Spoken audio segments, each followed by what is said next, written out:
Hey everyone, and welcome back to Actors in Conversation. I'm your host, Monica Bowman. Today I have the wonderful, amazing pleasure of sitting down with an incredible human being, Pawnee Killer from AMC's Hell on Wheels, an award-winning writer, director, actor, and the owner of Black Eagle Entertainment, Gerald Auger. How are you doing today? I am living the dream. Living the dream? I love that. We have always a lot to talk about. You have such a incredible career. But I think let's just start with what pushed you into making films? Because you've done both sides of the table, acting and directing. What pushed you into making films? Well, actually, I think it was in 1995 when they had, I was in my last year of my marketing management that I was receiving at the Grand Prairie Regional. And they had the first time ever 1995 Winter Games that were filmed live. Cool. And first time ever. And I was asked to stand on stage with the elder when he did the opening prayer. And when it happened, camera hit. And the rest was history. That's amazing. So, That's kind of where you were like, yeah, let's do this. Yeah. So one of your first films was Walking Alone, about Indigenous gangs. Can you tell me a little bit about the origin of that film and producing it? Walking Alone was one of my first films as a writer, director, and it was based on, at that time when I did Walking Alone, we had the whole Native gang issue happening in our communities. And I just happened to walk by the National Film Board of Canada one day, and I said, you know what, I should see if they would be interested in doing this Native gang piece because it's all over the news. Yeah. Walked in, talked to National Film Board, and they said, we love it. We'd love to do it. So, and then started researching and ended up running into Sean Bernard, who I featured in Walking Alone, and it all took a life of its own. And that's when I realized that when it comes to documentary, that when the camera starts rolling, you have no control over it after that. So Totally. So that's kind of where Walking Alone came from, and it was really because I have a son, and I didn't want my son to get involved in such a lifestyle, and I figured, you know what, if my son he needs to know what this whole issue is, that if you're going to pick up those colors, as a man, be prepared to go to prison or die. And for a woman, be prepared to become an addict and to work the streets. And that was just, I wanted to show the reality of what it is when you pick up those colors. And the work that I was doing already. In my communities, I would talk to the men in the institutions when I was an Sḳwməthkৱəy, a helper with the elders. And I realized after that I would ask the men, if you wanted to pick colors, if you pick the sacred colors of our ancestors that we use in ceremony, those colors will give you nothing but life. You pick up those other colors, it will lead you to prison or death. Yeah. The choice is yours. So. Yeah. That's incredible. You succeeded. It won Best Film and Best Director for that, so congratulations. That's incredible. So I'll move right on then to some of the acting credits you've had. One of the most noticeable was Pawnee Killer on AMC's Hell on Wheels. Can you tell me a little bit about auditioning for the role and why you took it? Well, Pawnee Killer actually changed my life, and I'm grateful for the human being that was Pawnee Killer when he walked this earth. That was in 2011 when the call came in from my agent to say, they want you to read for this character on AMC's Hell on Wheels. And I was 2 years into my sabbatical because I had walked away from Hollywood, as I call it. And I just got tired of playing the John Wayne's version of William as a Indian, as they would call it. And I just got tired of that, and I just walked away and said, I don't want to be perpetuating a stereotype. So I walked away 2 years into it. It was 2011 when then I got the call for Pawnee Killer, and I figured, you know what?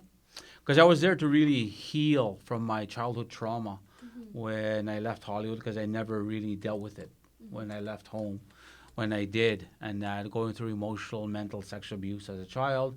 I never really dealt with that, right? And I figured, you know what?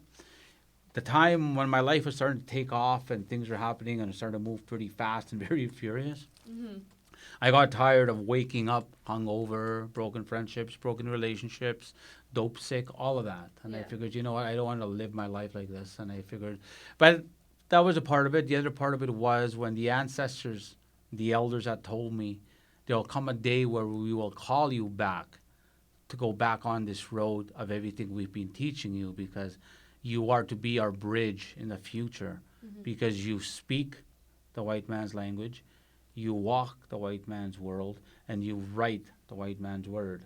And everything we are going to teach you is going to be needed in the future, because there's going to come a time the Western world will realize their values, their beliefs, their philosophies do not work. And they'll recognize that time when there's mass chaos, confusion, mayhem, and destruction happening throughout the land. And they will go sit at the sacred fire of the red man to relearn life, is where that came from, right? Okay. So when I was offered Pawnee Killer, I like I do everything else as an actor, I studied who is this character, who was Pawnee Killer, and everything. And the beautiful thing about that, why I took it really was because everything that Pawnee Killer stood for, I was living it in my life. The way he was all about resisting the change that was being brought on to my people as four directional people, and then he fought to be able to maintain our language, our values, our beliefs of our spirituality in life, and that's what I did, and that's what I do, right? So I figured, wow. So when the audition came, and I ended up booking it, and I did ask David Von Aken then, and Jeremy Gold, and Tony and Joe Gate, and he says, why me? Why, of all the actors, did you pick me? And they said, well, Gerald, because when people came and they auditioned, everybody was projecting, was screaming their lines. He said, you came in, and you were very, very calm, very, very collected. But we could see there was something behind your eyes, and that you didn't scream. We could see the intensity, and that's that. And everybody that was involved with it all had a spiritual component to their life, they said, including Anson, Common, and all that. And they said we chose them because they had a spiritual element that we could sense. And it says, wow. So that's kind of that was where Pawnee Killer happened. It's crazy. And the beautiful thing about that, well, I did season 1, and I thought I was ready to come back into the lifestyle, the Hollywood lifestyle, and traveling, do the award shows, even doing music shows. And I realized that my own community was going through trial and tribulation with the young people. So I chose to walk away again and go back to my community to be there for the young people. So. On that note, you are an advisor with the Calgary Impact Society. You're the director of Indigenous Leadership and Development. What does that entail? When I was working with Impact, we would go into the communities. Indigenous have a problem using that term, but Indigenous community, as the world would know it, is where we would go in and help rebuild the young people, help rebuild the families because of residential school, because of colonization, and bringing that balance, that hope back to the people, back to the young people, so they can learn to walk in balance emotionally, mentally, physically, spiritually in this world, and to return to the language, the ceremonies, the spiritual beliefs, the values that our ancestors had. And because unfortunately, because I'm a product of residential school, hence why I went through the emotional, the mental, the sexual abuse as a child. I'm a product of it, and I realized, there has to be more to life than this. And so when I started my own healing, I had to go back and find my emotional, my mental, my physical, my spiritual balance, heal my demons from the trauma. That's when I realized, this is what I want for my son. And at that point, I already have my grandson. My grandson, Congratulations. Matt, was there, and I figured, everything that I need to do is for them.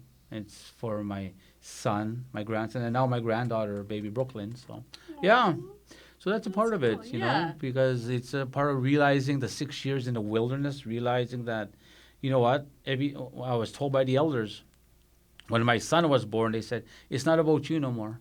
It's about your son. So that's when my life started taking a shift as well. And So now everything that I do is for my son and my grandchildren. And at the end of the day, I want to be able to earn a good death when I'm done my physical walk in this world. So Yeah. yeah, so that's who Pawnee Killer for me was. It said, wow, Yeah. I understand who this man was, and because I am fighting the same battles and the struggles of the people in the 21st century, right? So Yeah. yeah. And does any of that tie in with the project you're working on right now, Bohemian Blood, still in production? You're acting in it and writing as well? Bohemian Blood was when I left my sabbatical in 2015. HBO called to do Lewis and Clark. And then St. Petersburg, Russia called to do Anikov's Bridge, which was with Sergei Bordov was the executive producer on it, I believe. And then I did that, and then I shot Lost Face at the same time in the span from September to December of that year. I shot Lost Face based on a Jack London novel, and Lost Face made it to the top 10 of the Oscars in 2019. Shot Bohemian Blood. We got international distribution out of Malibu when we did that, and then my life went from this back to this when I walked away, when I was told by my elders and the ancestors my sabbatical was done, the 6 years, and things started moving. Because right after that 6 years, things came fast. Fast. So I think that let's talk a little bit about our character Makamuk in Lost Face, which you won an award for that as well. I won Best Actor in LA for that one, yes. Yeah. Can you tell me a little bit about the storyline first of that project? Well, Makamuk is Lost Face is based on a Jack London novel, and these fur traders come out to the land, and they are abusing, raping, and pillaging the women, and then my character comes and knows what they're all about. So we take the Russian character for the series, and then he tricks me into because he doesn't want to get tortured, he doesn't want to get killed by the warriors because of what they've done, because they're onto him. So he devises this little plan where he tricks me into cutting his head off, and so he didn't have to die a painful death. It was instant, nice and quick. And so that's hence the term Lost Face. I lost face with my people. Interesting. Yeah, but at the same time too, when I was doing Lost Face as well, being fresh from my sabbatical, I realized, that was a part of it where things didn't really change for me as an actor and as an indigenous actor. Is that it was why language was so important, because I speak my language, I speak it fluently, and that's one thing I've never lost, because I know the power of our language as Woodland Cree, and that it has spirit, right? And that so I need. So when that came, when Sean Meehan reached out to me personally on my email, reached out to me and said, Gerald, I've seen, you don't know me, but I have this short film project, and I've looked at your body of work, and before I offer this to anybody, I want to offer it to you, because I think you're the only one who can actually pull this off, because of the physicality of your work and who you are. As I would be honored if you would consider it. And because that he personally reached out and bypassed everybody, I figured, you know what? Because at that point, I was already operating from spirit. I was not operating from the ego. There is because I've come to learn that there is no these coincidences that the world knows. They're actually spiritual nuances that were set since the beginning of time. And I realized, you know what? There has to be something to this. And I respected him for reaching out to me. And I said, you know what, dude? I said, I read it. I love it. I'll take it. That's incredible. Yeah. So. Love it. And that's very bold of him. And that's awesome. I like that. And I think to keep going, because we're going to get short on time, I want to talk about Black Eagle Entertainment. You're the owner of that production company. Can you tell me first kind of the motto of your production company and what you guys do? For Black Eagle, for me, it's debunking the stereotypes that John Wayne, that I know as Hollywood, has portrayed us, has stereotyped us as Indian people. And well, first off, I'm not from India, and that's a term that Hollywood created for us, right? Yeah. So, and I got tired of playing feathers and leather.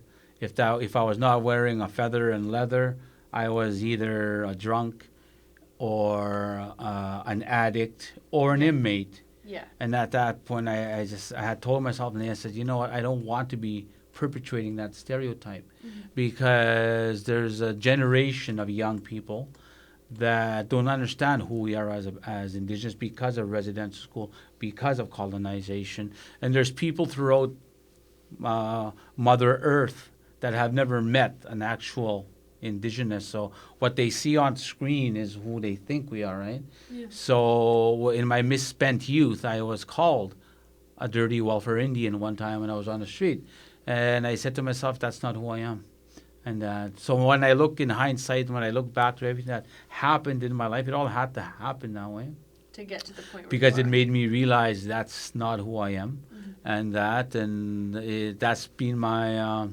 that's my lifelong mission, is to be able to make my fellow human being understand how powerful, how sacred our languages are, our ceremonies, our values, our beliefs.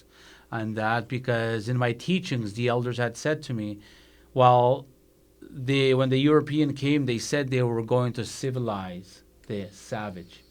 And the elders would say, well, if we were living in such a civilized society, why do we have kids killing kids, kids having kids? Why do we have this chaos in this world? And that if we're living in such a civilized society. And so that's a part of it, right? So That's an amazing point. So now when I do, even with Black Eagle, and I do a lot of the work with the energy industry and some government and the communities. And the young people, when I was on my sabbatical, I worked at the local band school.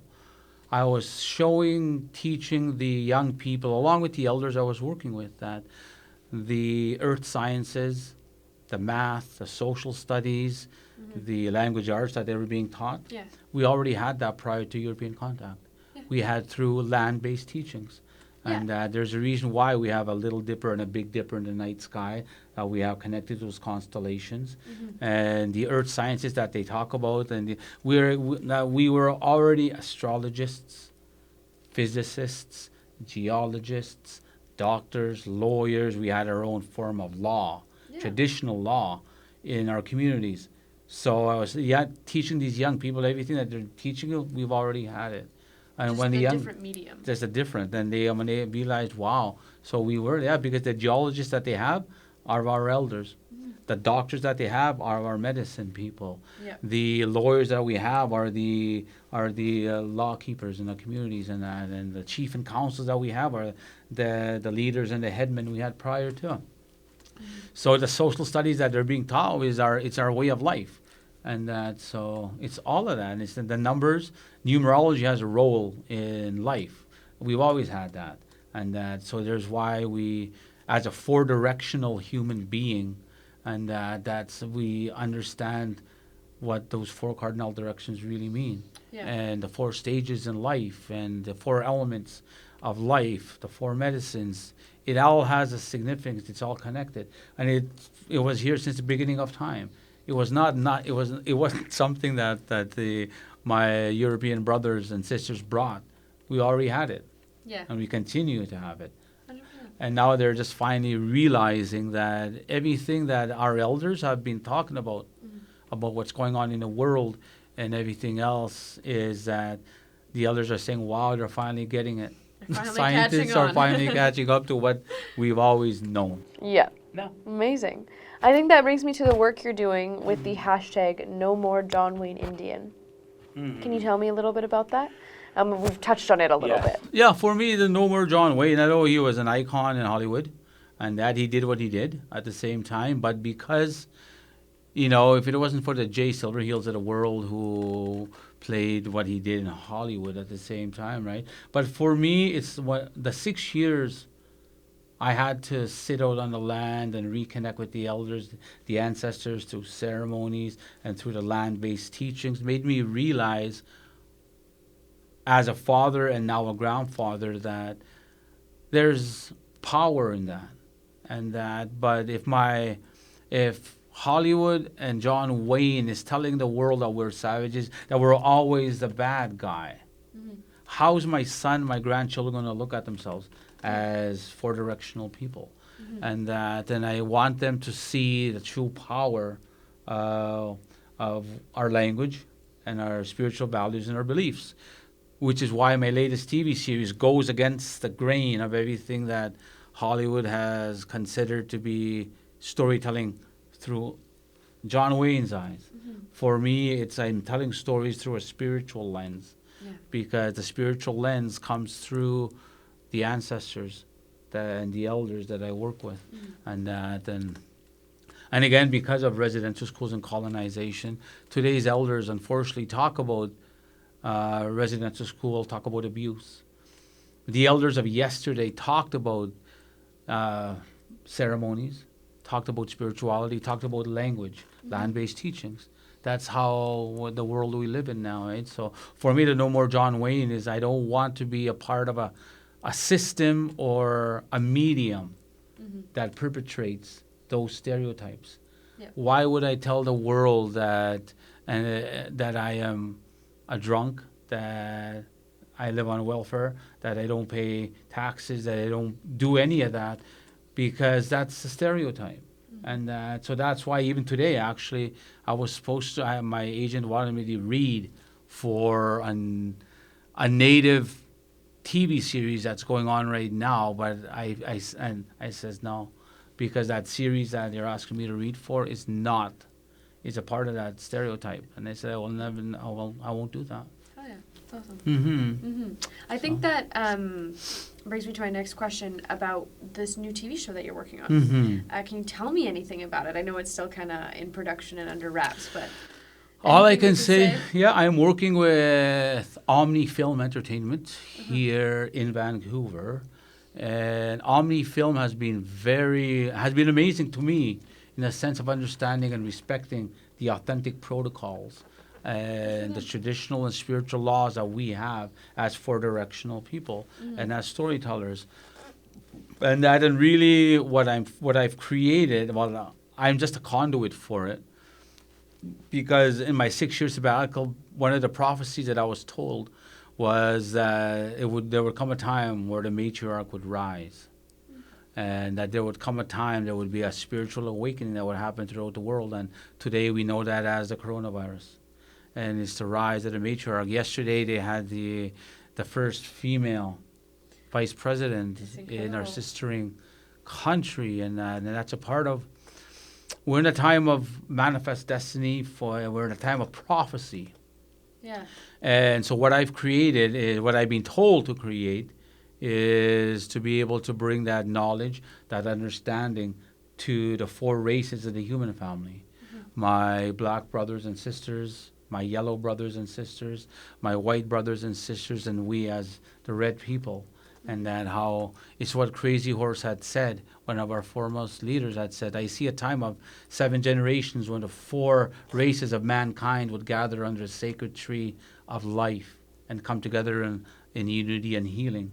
We're in that time, and part of what our other leader, Louis Riel, had said, my people will sleep for 100 years. And when they awake, it will be the artists who will give them back their spirit. And so what I've created is a mix of prophecy, a mix of ancestral knowledge, authentic ancestral knowledge. And that's why I'm here to sit in ceremony with my head writer, who's amazing, very sought after head writer as an Indigenous woman that she is. And then with Omni Film. And because in order for the story to go to the next level, the next stage, we have to honor the spirit behind what was created. Yeah. And that to me is John Wayne would never have done that. And so they would just create something that was and that they don't take the time to go sit on the land with the elders and to understand really why this knowledge is sacred. Yeah. And so that's a part of it, right? It's just the 6 years away taught me a lot, taught me how to reconnect with spirit, taught me that spirit never sleeps, creator never sleeps. And the creator loved us enough to grant us free will. We are free to make choices, but we're not free from the consequences. Yeah. Two of creator's absolute laws I've learned is that no human being has the right to hurt another human being, and no human being has the right to play with another human being's life. And the creator knows your reaction before your action in life. The creator knows your true intentions behind your intentions. And there will come a time when your physical walk will be done in this world that you'll go on your spirit journey. Yeah. What you do in this physical world, a short time we're in this world, this physical walk. 50 years from now, 100 years from now, 500 years from now, we're going to be in a different plane, in a different existence. And so I've learned through everything that I've experienced in my youth and in my life, from the trial, the tribulations, it had to happen that way, because without trial and tribulation in life, we would not evolve as spiritual beings housed in this human being. And without that, life would become boring, right? So that's why in the work that I do is just to bring that understanding, because the world is falling to its knees as we speak, because the ancestors and the elders had said, because they have forgotten about the Creator. They have forgotten about how truly pitiful we are as a human being. Yeah. And so I look at everything through a spiritual lens this time, right? And it's amazing, because, you know, I've come to live to understand how to live in the moment. And before leaving Hollywood, I lived a 1260 frequency. The 1260 frequency for me is why there is stress in the world, where there's cancer, where there's sickness, where there's frustration, why there is anger. Because the 1260 frequency is what the ancestors from the stars even had said, was that the 1260 frequency is there's 60 seconds to a minute, 60 minutes to an hour, 12 months of the year. That's artificial time. That's a clock and a calendar that you will never catch up to. That we created. And that you've created, that we've created as a human being. And being out there and reconnecting and understanding of the 1328 frequency for me is what I live by. And that the 1328 is what we call real time. And there's only one species in this world who lives that, and that's the four-legged. That's the water nation, the sky nation, the four-legged nation, the animal nation, the ones that crawl. And those are the ones, and that's the animal kingdom. And they're the only ones that live that. And 1328 is there's a full moon every 28 days, 13 times of the year. In October, we had 2 full moons. Yeah. And so that's kind of the world I live in now, where I take a moccasin in one foot and a Nike in the other, and find that balance. And that because I want to, at the end of the day, I want to be able to look back on my journey's end and say, I lived. Yeah. As opposed to coming to my journey's end and living my life in my dying moments and saying to myself, I should have, I could have. Yeah. I don't want to live that. Because to me, I've learned you can live life 2 ways. You can live a human existence by getting up in the morning, going through the motions, living somebody else's truth but your own. Yeah. Or you can live a human experience and live in the moment, live your truth, live your dreams, and just be and understand that there will come a day the physical walk will be done. So why not live it well and live it right? So. Well, thank you. Thank you for sharing. I'm honored. And I know that we're almost at time. So thank you for sharing. But it means I get to move on to a last set of questions we ask everyone. So these 7 questions are not about the work you've done. They're just kind of character questions. So we will start with number 7. And I'll start from the top. What did you think was cool when you were younger, but isn't cool now? What did I think was cool when I was younger that I don't think is cool now? Some people have said things like hairstyles or certain shoes, things like that. So what was the question again? What did you think was cool when you were younger, but isn't considered cool now? School. Too cool for school.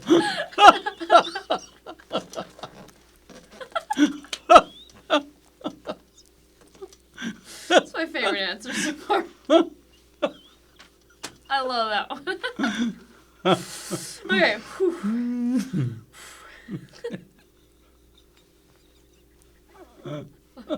Okay. Okay, number 6. If you were immortal or invincible for a day, what would you do? If I was immortal for a day, what would I do? No risk of injury, no risk of risk death. of injury. Oh, you know what? What would I do? Go to the bottom of the ocean. Cool. Like the Marianas Trench, like the deepest part kind of thing? The unexplored. I like that. Say hi to my ancestors from the stars who live there. I like that. That's awesome. Number 5. What fact amazes you every time you think of it? How truly amazing the Creator is, and that you can be on this spiritual journey all your life, and it's always the little things that literally still blow your mind, that the world calls a coincidence, which is actually a spiritual nuance that was set since the beginning of time. That Creator still blows my mind. Awesome. Mm-hmm. Number 4. What's the weirdest thing you did as a child? What is the weirdest thing? Okay, it's going to take a while. He said you only had 45 minutes. What is the We have weirdest time thing? to think about this. We have time to think. What is the weirdest thing I did as a child? Well, I guess because I can laugh about it now, but because when I was funny, it was sitting under a desk sniffing glue. That would be it. Oh yeah, all right, okay. Children are weird. Yes, they are. Like I'm thinking about this now. Number 3. What is one thing people do that pisses you off more than anything? The one. Everyone else in this room is laughing.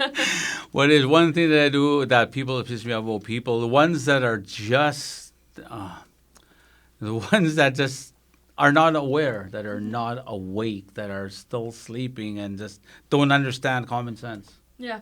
That's really what it is, because in the world we live in, it's like this. People have lost all sense of common sense. And so that would be part of it. Well, that and just, I would be that. Lost all sense of common sense. Mm-hmm. That's a good quote. I'm going to take that. Number 2. If you could know the absolute truth to one question, what question would you ask? Okay. Well, the Creator I know is a being of light, is not male or female, is a being of light. I guess it would understand. Well, no, because you can't recognize Creator's presence. Well, you can't. Okay, that would be is really fully understanding the Creator's presence, so I can do something about it to earn Creator's grace. So when I'm done my physical walk, I'll go straight into the light. Nice. Hell yeah. And number 1. What's the biggest lie you ever told? What's the biggest lie that I ever told? We always say, please don't incriminate yourself on camera. That I'm 21. That I'm still 21. 21 to this day. 21 to this day. 21 and older. This is some of the best answers to these questions. I like it. And that is all the questions I have for you. Oh my God, I'm going to walk away and I'm never going to forget these answers. School. School. So, thank you so much. It has been an honor to talk to you. It has been just such a pleasure and so informative. So, thank you so much for sitting down with me. Thank you for having me. My pleasure. Yes. And thank you all for watching this episode of Actors in Conversation. if you like the show, if you work in the industry, as always, even if you didn't like the show, you can click down at the bottom to subscribe, and there's links to Instagram, Facebook, and Twitter, and TikTok. We love TikTok. And thank you all so much. As always, we can't do this without you, so thank you so much for supporting the show. Count the number of times I say thank you. Mwah. Bye, guys.